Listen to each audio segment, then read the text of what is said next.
My name is Patrick Wilson. And I'm joined by my co-host John Pat. This way, not that way. This way.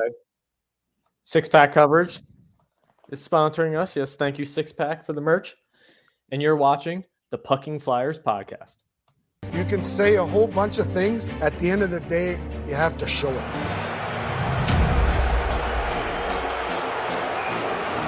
And you want to get the fans going in your own building?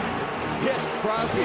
And then he has a set of hands that are incredible. Back through the legs, off the skate. Domi doesn't pick it up. Too much ice to cover for everybody. A save by Hart. Wow. He got right to left. Incredible goal by Giroux. Watch this. Puck protection and elevates that shot. Giroux walks through. Oh my goodness. This is something special right here. Be a Flyer.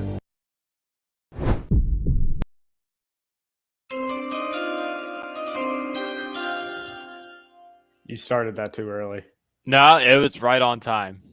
Are you sure? I'm positive. I was still muted, so I'm assuming the page was still muted. There we go. Okay, so what was the point of that sound? Because the Flyers have locked up the fourth best odds to get the number one overall pick. If only they didn't win coming down the stretch. They didn't win two of their last 10 games. They could have been a little higher, but here we are. The Tankathon is in full effect, and we are here to rebuild. I thought it was an aggressive retool. That too. We don't know what to expect. Our boy Chucky talks. He's got some stuff up his sleeve, hopefully.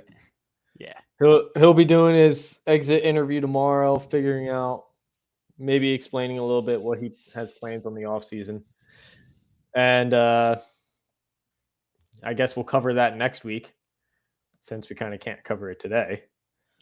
Yeah, it'll be, going more in depth later on.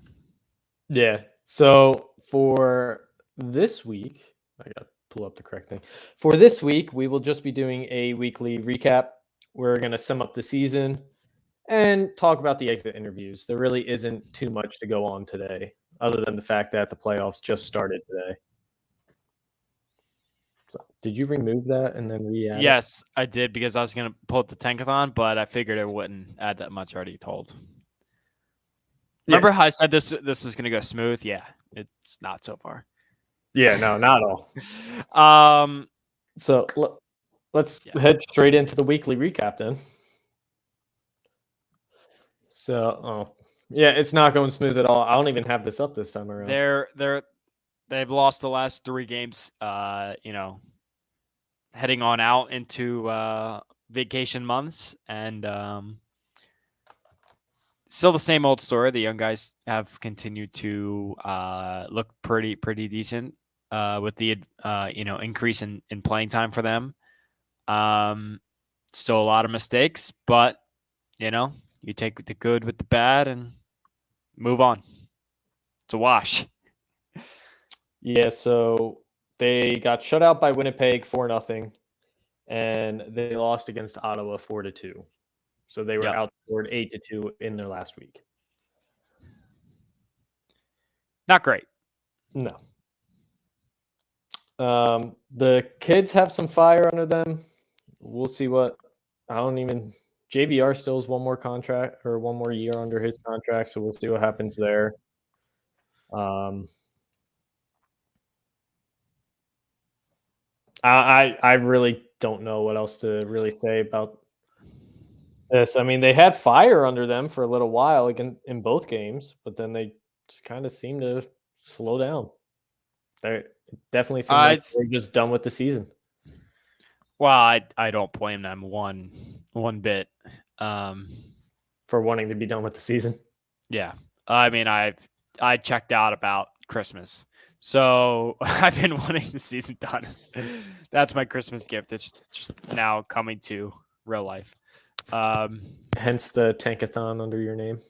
Correct. I found it interesting that, really, Chuck Fletcher's comments are going to say it all. I'm sure he'll be asked about Mike Yeo, what he's going to do. I don't know if he's going to come back. I definitely don't think he's going to be their head coach next year, but I don't know if he will be a part of the organization somehow. I would like to see him. I mean, he probably won't want this, but possibly down with the Phantoms. I mean, I know you have, a decent coaching staff down there, but just something to consider. Well, for Mike Yeo? Yeah. I don't think he'll take it like if he was offered it because he's an NHL guy, but like he's not like Ian LePerriere where he's just starting. Yeah, but he necessarily didn't really do too good as the interim head coach either, in my opinion. But yeah, I mean, but he didn't really. Injuries. Yeah, but he didn't really seem to bring a fire under the guys at all.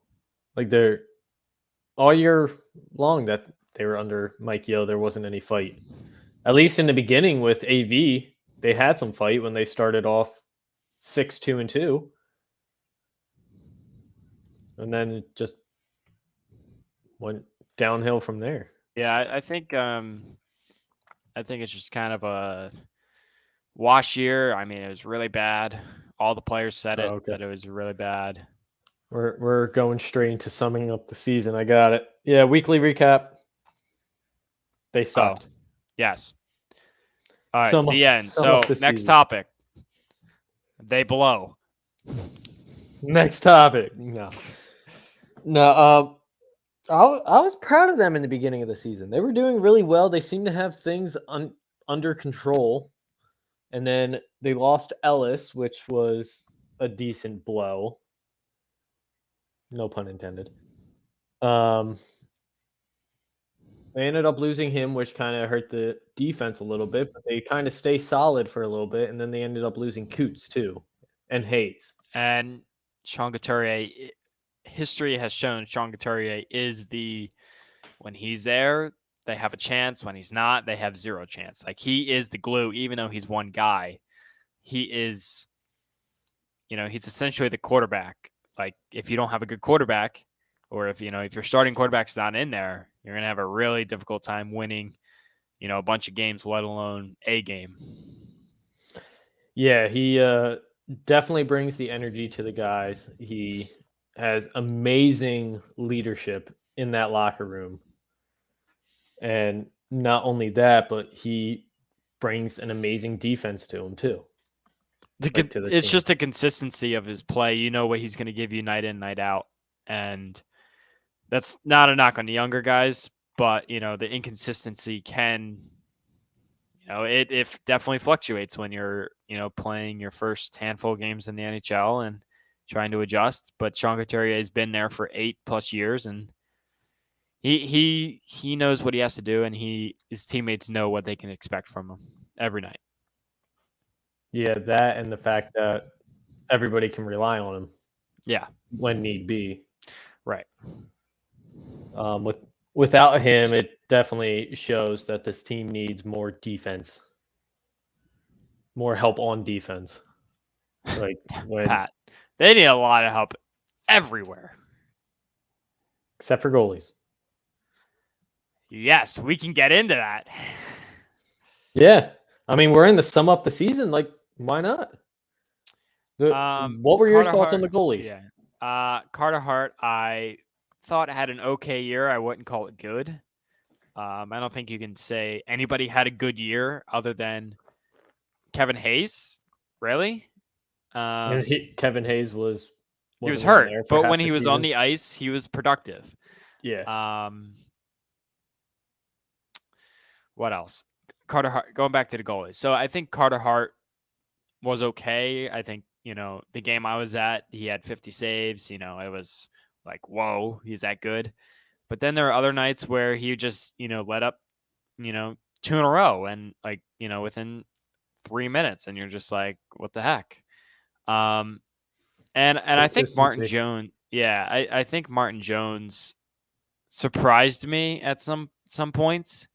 I'm not even counting the end of the season against them because they were just literally throwing anybody who was available in front of him. But I would say throughout 2/3 of the year, I thought he was a decent number 2 goalie, that his numbers are what you can expect kind of going forward from a number 2 goalie, that I would be okay with. Yeah, in the beginning of the season, he did fantastic. Like when the entire team had some fire under them. Like he did fantastic. He started off 4-0-0. Like I even think he had a shutout in there too. Like he was doing really good, and then we figured out why he's the backup later on. Well, again, he was also playing more, so he's more exposed. But yet again, he had a lot of people that were injured, and so he didn't really have everybody in front of him. I thought when he did have a lot of decent players in front of him, he played okay. Here are his stats from this year. He played 35 games, 12-18, 3.43 goals against average, and a 90 save percentage.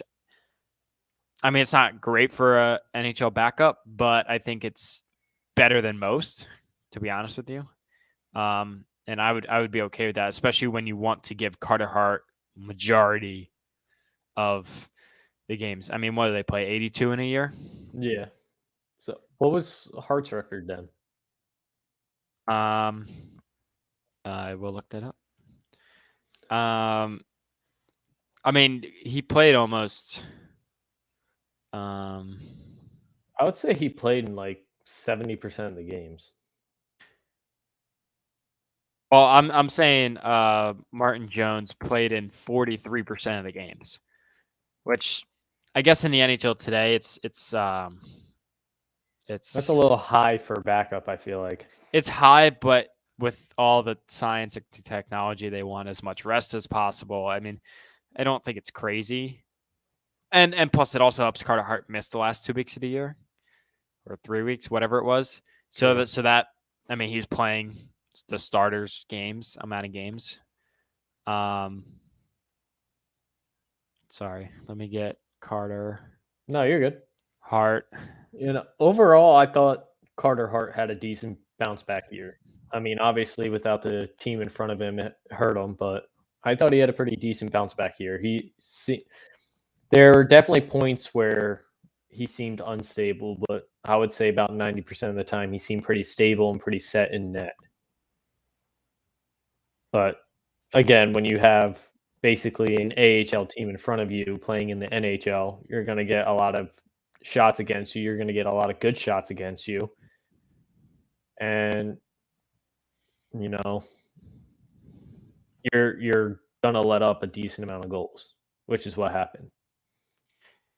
But yeah, for this year and how abysmal this team was, for both goalies to be over a 900% save average or 0.9% save average. Yeah. So I have the stats up here. Yeah. So Carter Hart played in 45 games, 13 wins, 24 losses, 3.16 goal against average, and a 0.905. So he was 0.005 better than Martin Jones, which, you want Carter Hart to be at the 92-ish range, ideally.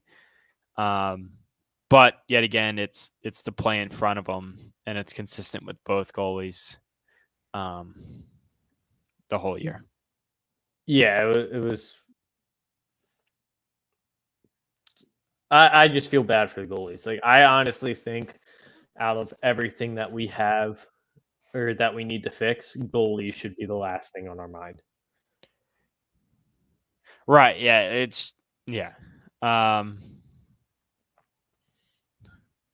I forgot what I was going to say. You're looking at like 5 different things, aren't you? I am. Stop that. Well, I'm going to bring something useful to this conversation. I looked up top on YouTube. Top NHL goalies this year, and one of them is Igor Shesterkin from the New York Rangers. And he played in. He had 52 starts, 36 and 13. Whatever. His goal against average was 2.07 and 93.5% save percentage and 6 shutouts. So I mean, that's obviously going to the tippy top of goalies this year, but you want Carter Hart to be under 3 is, I think, a goal for next year. Be under 3 goals allowed per game, and to be at 92% save percentage, I think would be a really good year out of Carter next year. That would be a fantastic year out of Carter. I'd be okay seeing that. Now, the thing is, Martin Jones was only signed for 1 year. What do you think about re-signing him?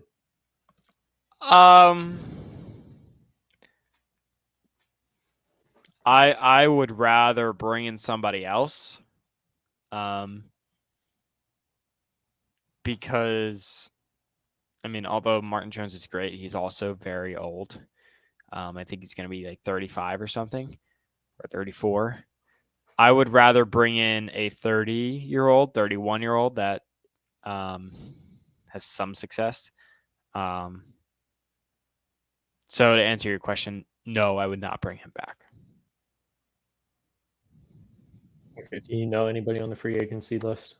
I feel like we're going to have to. Not yet, but we will have a whole show I will come up with a plan. Patrick will come up with a plan. Sam will come up with a plan. And that will be before the draft, definitely. But we will give you guys everything that you need to know of where we're at and how we want this team to move forward in the coming months, in the coming weeks.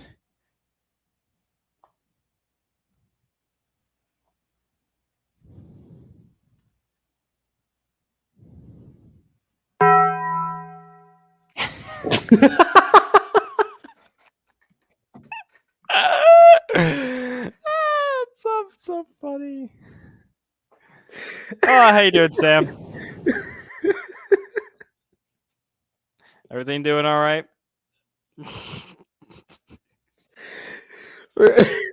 For those of you on Anchor who can't see what Sam just said, she typed in "my head hurts." So John And I played. Bell. And we just lost a viewer.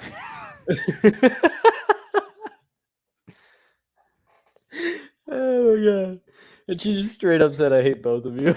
Yeah. So if you're on Anchor, please go to Six Pack Coverage YouTube when we post this and go watch it at the 17-minute mark. Please and thank you. Somebody's got to clip that and make it a TikTok or something. Oh man. Where were we? Goalies. Goalies.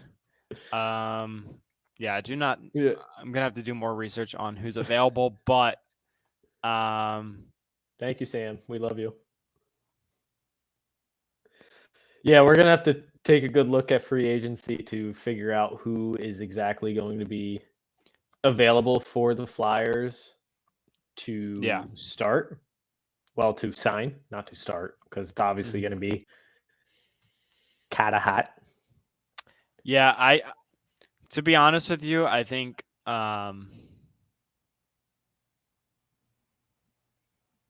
Carter Hart has 2 years max, and if he is still kind of this middle ground, I think that they try and move on. Honestly, it's a hot take, but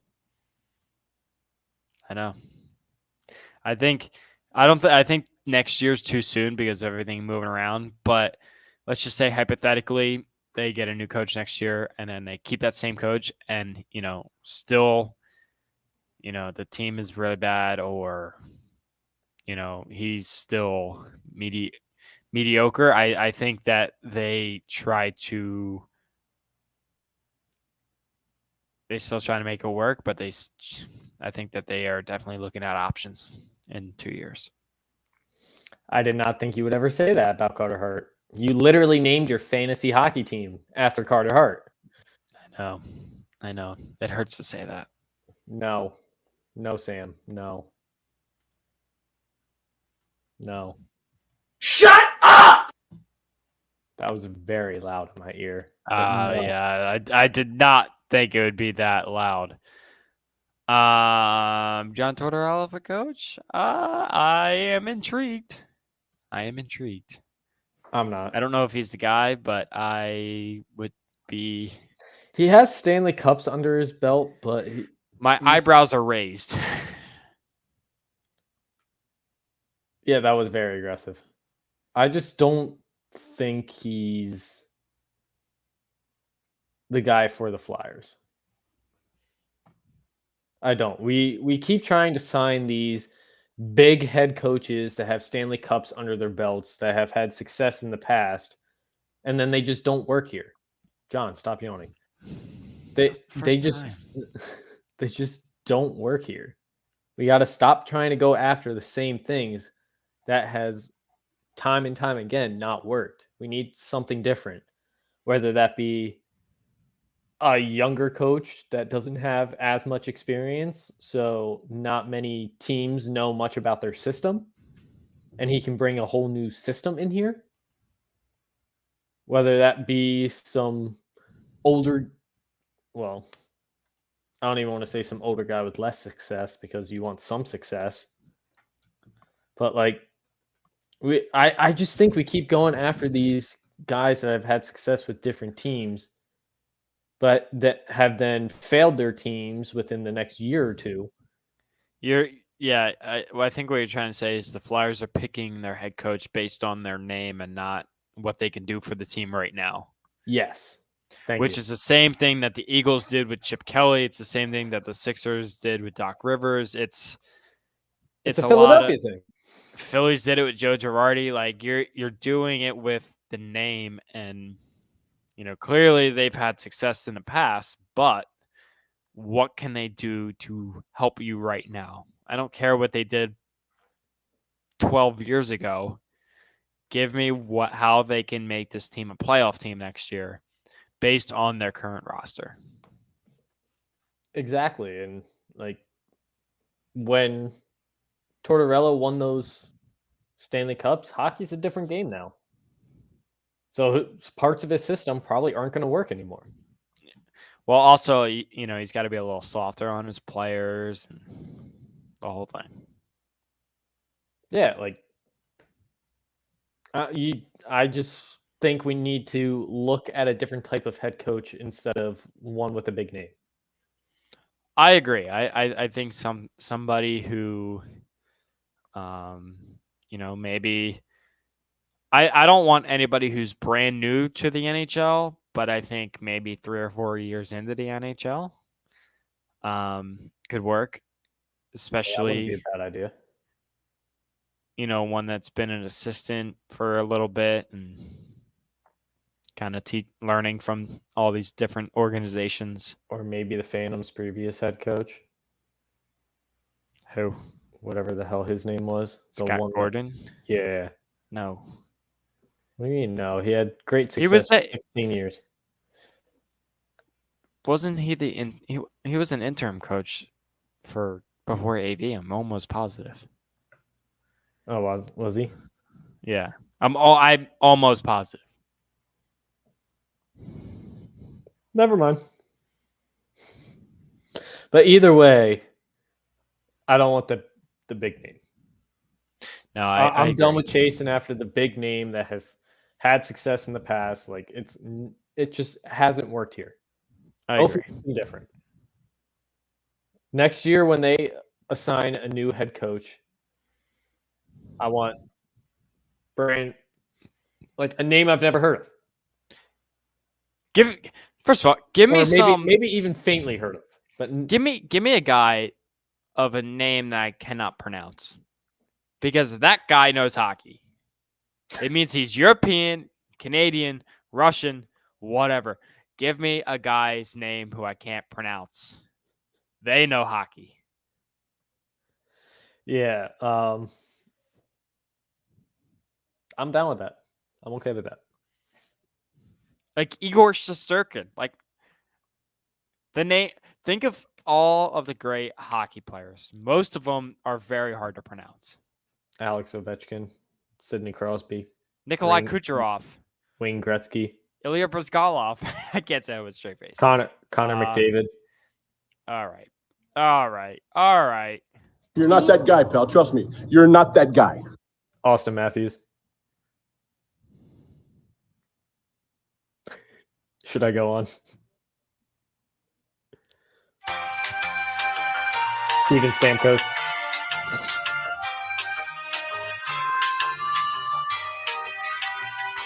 Tyler Pitlick. I miss Tyler Pickett. Pitlick. I miss him. He's not one of the greats, though. No. All right. Should we sum up the defense this season? Do we want to? Because they were the worst. Just go right by. Oh, okay. I was gonna say what, Joel Farabee? Because No, it's just I was going straight to Joel Farabee jersey. Oh, I'm sorry. You need to get through. Oh, sorry. There you go. I will say this. Travis Sanheim was probably the most consistent player all year round. I can agree with that. I think he won the Flyers award. I thought he was one of the best players, if not the best player on the Flyers all year round. Sam, you're like 6. I swear you're like 2 minutes behind. Well, the other thing, right? She also said like the Canes are winning. Like, who the heck cares?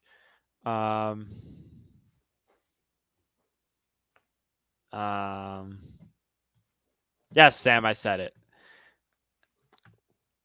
Trying to find a certain video. No, Travis Sanheim has definitely been one of the more consistent ones. And even though Provy has the big name on the team, I still think Provy was lacking. I personally do not think Provorov should be a first D-man anymore. He showed plenty of it in previous years, but he's just not showing it anymore. Granted, he hasn't really had a great partner since Matt Niskanen. But I don't. Yeah. My problem with Travis Sanheim is that he doesn't produce enough points. Well, is he a defenseman? He's not really supposed to produce points. He's supposed to make sure the offense of the other team doesn't produce points. And I think all year long, he's the one that's been the most consistent with that. Shoot. Go ahead. Tell me I'm wrong. You're wrong, Pat. Add this in. This is what the Flyers defense is like.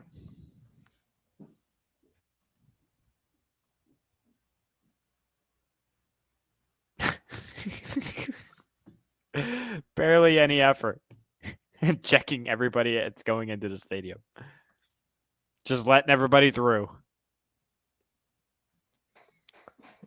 Fair enough. But I still thought Sanheim was the best player on this team, hands down. Even though he was on defense. He didn't produce points, but I mean, like we talked about with Sean Couturier, the consistency of just being in the right position, I think, matters a lot, especially when your team isn't great. And I think that's what he brought more than anything to his team. Yeah, absolutely. And then offense-wise, getting Cam Atkinson really helped. He was producing points. I love that dude. I think that's a home run move from Chuck Fletcher. Cam Atkinson, Zach McEwen are the two people. Right. That's diamond in the rough right there. Yeah. Diamond in the rough, Zach McEwen. I want Fletcher to sign McEwen in the offseason. I think he has to go. I think that has to be one of the first moves. Because I think if you can lock him up for a small deal, that can kind of make you spend more elsewhere. And I think the longer that goes through, that kind of lasts, the more money. That and the fact that, like, not only is he one of the more fan favorite players, which I know doesn't matter when it comes to a team, but he's the one that has the most fire. He gives it his all every day. I'd rather have 18 Zach McEwens out there Yeah. rather than having Hard work beats talent when talent doesn't work hard. Exactly. You have no idea where that's from, do you? No, I do not. It's But I like the from a quote. favorite coach, but it's awesome. From a what? It's some I don't know what coach said it, but it was awesome. So I remembered it from like a couple years ago. Flying V. The Mighty Ducks, is that what you're trying to refer to? I Was mean, that heck, the head coach. Gordon Bombay. No, Let's get him as a head coach. I was just about to say the Flyers. Nothing else worked. You should have tried the Flying V. Just everybody formulate around the net, behind it. Come back. See that coming up the ice? Sam would have a heart attack. Oh, probably. All right. That's enough about this abysmal season. Let's go to the exit interviews. John, did you catch much of the exit interviews or any? I've seen a couple quotes from different players. I'm gonna try and find a couple of them so we can share it exactly. But you can start while I look for these. Okay. I mean, everybody keeps saying how much of a class act Coots was, but he basically said the generic thing, like, we're going to work harder next year. This year sucked. And in like a basic summary right there. Yeah. TK kind of said the same thing, but he said it a little more aggressive. He was like, he said something along the lines of, watch out next year because we're coming for you type thing. He said it a little more aggressive. Well, next year is a make or break year for Travis Konechny. I hate to break it to all those lovers of him, but next year's a make it or break it year. Absolutely. The one that stood out to me, one of the two that stood out to me the most was Cam Atkinson. Did you see his quote? Hold on. What does it say? Going into next year, we have to find a way to have some more grit, some more jam, some more FU in our game on both sides of the puck, in our crease, defending our goalie, and in their crease. Yeah. Do you have anything after that? What he said after that? No, I do not. He called the teams. He said the team was soft this year. And I like somebody who says what they think. He's right. Yeah, He's and I think more right. coaches should do that. Mike Yeo didn't want to say that. I mean, I don't think he could, just in the interim spot that he had. But he is right. That's why Cam Atkinson should wear an A next year. I would honestly strip it from Provorov, not because he hasn't done a good job, I guess, but simply for the fact that Cam Atkinson is somebody who speaks his mind and that people listen to. Well, Provorov spoke his mind too. Yeah. Did you see that quote? I did see that quote. Hold on, I got it. Hold on. That was juicy. Yeah, it was. I'm gonna give you a comparison of who he sounds like. Okay, so here, let me share this quote. I don't know why I can't just share. Switch screens. That's annoying. So this is from the Philly Sports Network. This is, they do a great job with all the Philly sports, but this is their Flyers piece. As long as it's no not matter personal. what I say, you guys are going to give me your own grades, meaning the media. Doesn't matter. You're all experts in hockey, so you're going to give me all your super experienced grades. I don't think my opinion really matters to you guys. Like, he's definitely expressing his frustration, but in a way that's kind of not childish. Yes, thank you. I was gonna own up to it. I was going to say own up not to it. Professional. Own up that you stunk this year, and stop acting like, I don't know, I have a huge resume and I deserve the respect a la Doc Rivers. Which for you guys who don't know, Doc Rivers said, a media guy questioned one of his coaching decisions, and he basically said, would you tell, the greatest basketball coach of all time, would you ask him that question? Give me a little respect. When, Doc, your rotations stink. It's the same thing with Ivan Provorov. You stunk all year. It's valid for somebody to ask him a question about it. Own up to your mistake. Yeah, and that's the difference between Cam Atkinson and Ivan Provorov. Why people love Cam Atkinson, why people are starting to hate Provorov. Because Right. Cam Atkinson spoke his mind, spoke the truth, but he did it professionally. Mm-hmm. He called the team soft, but he also said the entire team needs that FU behind them, and he included himself in that. Yep. That's a leader. Provorov's just like, oh, you're going to give me your grade anyway, so why does it matter what I say? Like, no. Of course it matters what you say. You have an A on your jersey. It matters what you say. You're supposed to be a leader. You're not supposed to be this guy that has to bash the media because he had I would say second bad season, because I didn't think his season last year was very good either, but like you can't just go after the media because you had a bad season. Mm-hmm. Like nobody went after you there. They just asked what you thought.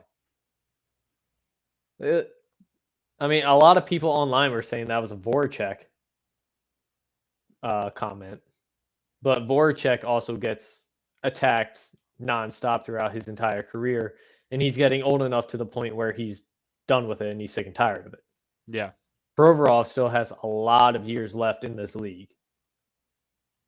He needs to still brace up to it, own his mistakes, and be like, hey, I'm still developing. I'm not in my prime yet. I still got a few years until that happens.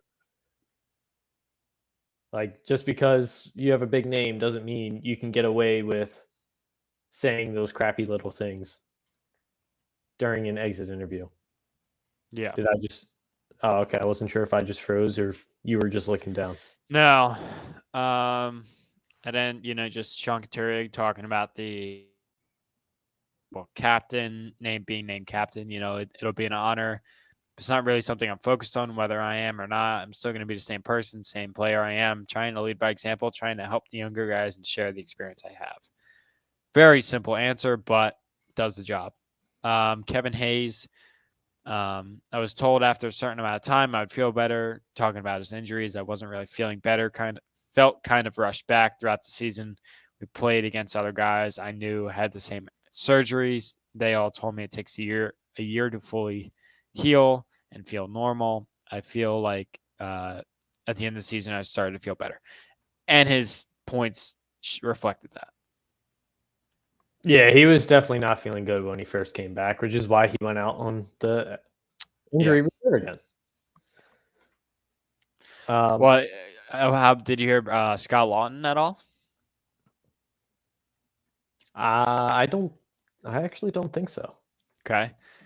I think every guy's got to take a hard look in the mirror this summer and see what went wrong in their game individually to try and help the team. And that's when it really comes together. After these last 2 years, I don't think we've necessarily played good hockey or been a hard hockey team to play against. That's what we have to get back to, especially in Philly at the Wells Fargo Center in front of your fans. I like that answer too. Accountability. He owned up to it as well, saying that everybody, including him, needs to look in the mirror and just be like, you're a better hockey player than this. Yeah. Do what you're being paid to do. And honestly, I don't think we've gotten into the Ryan Ellis situation after he spoke. But, I watched 75% of that press conference, and he really wants to be back. I definitely think that it was the right decision for him to just take the whole year off. maybe I would feel differently if you were fighting for a playoff spot. But even then, I think at that point, you're just going to roll with the guys you have. And he even said, like, he's so excited to be here, and it would have been the perfect year if he didn't get hurt, because him, his wife, his kids, they all love Philly. And that's an answer I did not expect. And I'm honestly just waiting for him to get back to the consistent guy. He needs to be the type of player that Sean Couturier is on that defensive, leading that defensive room and being consistent night in and night out, set up other guys, score when asked to, just really be a leader for those 6 guys. If we can get Coots back for the whole year and Ellis back for the whole year, get Hayes back for the whole year, I think you have a decent chance. The team's going to be a lot stronger. Right. For You're sure. not going to be bottom 4. And you're not going to have to rely on the new guy, Cam Atkinson, to score all your points. Correct. Yeah. I think that Cam Atkinson will speak his mind more because he's been here for a little bit now. Oh, yeah, absolutely. I didn't think he was afraid from the get-go to tell people what he felt. Right.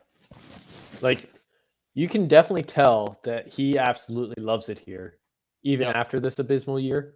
Correct. And that he loves playing in front of these fans. And I think he feels how much the fans love him. Mm-hmm. And he doesn't want to leave. Yeah. So, and that's the same with Zach McEwen. Right. I agree. I didn't see McEwen's exit interview either. I didn't either, but I don't really think I have to be quite honest with you. Yeah. I I saw a little quote coming from a couple people saying that he straight up said he wants to re-sign here next year. Yeah, I think I saw it. Straight up said if Chuck Fletcher wants me back, I'm all ears, pretty much. Yeah, and I'm okay with that. Yeah, I want him back. He should be a part of the solution at least for next year. I think he should be a part of the solution for the next few years. I'm okay with signing him to like a 3-4 year deal. He's 26 years old. A player like him, it's fourth liner, it's very difficult to kind of project what he's going to be like in 3 years. So I think kind of going 1 year, 2 year contract is kind of the way to go. I still want him for like a 3 or 4. I would take him for 3, but I think 3 is pushing it. I would still take him for 4 as well. He shows the heart. He shows the heart. If he I know. If he gotta keeps take showing your the heart, emotions I'll be out of happy. the negotiations. I'll take my emotions out of the negotiations when he takes his emotions out of the game. Because when he puts his emotions in the game, he gets aggressive, he starts fights, he protects his team. He does everything you need a fourth liner to be. Yeah. No, I agree. 4-year deal, dang it. 2 or 3. 2 or 3. Sam, I'm siding with you. I don't like him anymore. It's fine. I could be on an island on this show.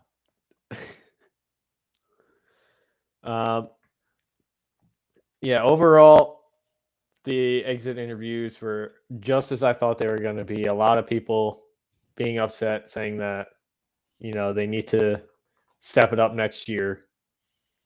And a lot of players saying, we need to be better, yada, yada, yada. Same thing, pretty much. They all basically said the same thing. We basically just pointed out the few that, said something said the same thing, but in a different way that kind of caught more attention that, the players should stick to. But you got anything else? I got nothing. I think people should be prepared for the off-season plans. Yeah, I mean, when the draft comes around, we'll be doing more about the draft. We'll get Jamie Baskow back on this since he's dealt with people from the draft personally. Yep. We'll research more about free agency, see who we want to sign in the free agency. After the draft and everything, we may have to figure out a new schedule because for the off season, not too much is going to happen. But you might be looking at every 2 weeks is a show. Yeah, type thing, just to kind of like recap the previous 2 weeks, see if anything happens really. And even until July, there's not really much that's going to happen. Yeah, so we'll work on that. We'll discuss it with Sam when she isn't bleeding inside her head. And catch Chuck Fletcher's press conference tomorrow at 11 a.m. Yes, do that. Is that going to be on 94.5? No. Flyers are not a hot topic. It'll be the Sixers game tomorrow. You can catch that live stream on, I'm sure the Flyers will have it on their Twitter. Reporters will be live tweeting it. I'll send you some stuff too. So you'll be caught up. Okay. I have to figure that out with my work schedule tomorrow. See if I have time to listen in on it a little bit. Yeah, I'll be at the golf course, so I'll be looking at quotes. Fair enough. You can also with them live streaming it, you can watch it later. Oh, true. That's very true. I can watch it tomorrow night. Mm-hmm. So watch that tomorrow. We will tell you more about our schedule with it being in the off season. So make sure you go follow our Twitter at Pucking Flyers and follow our Instagram /Pucking Flyers. And then take a listen on Anchor /Spotify to, directly support us a little bit more. Or if you would like to check out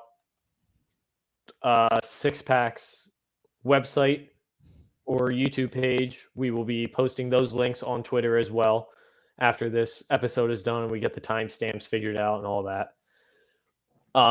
So until then, guys, stay safe out there. Much love. Peace out.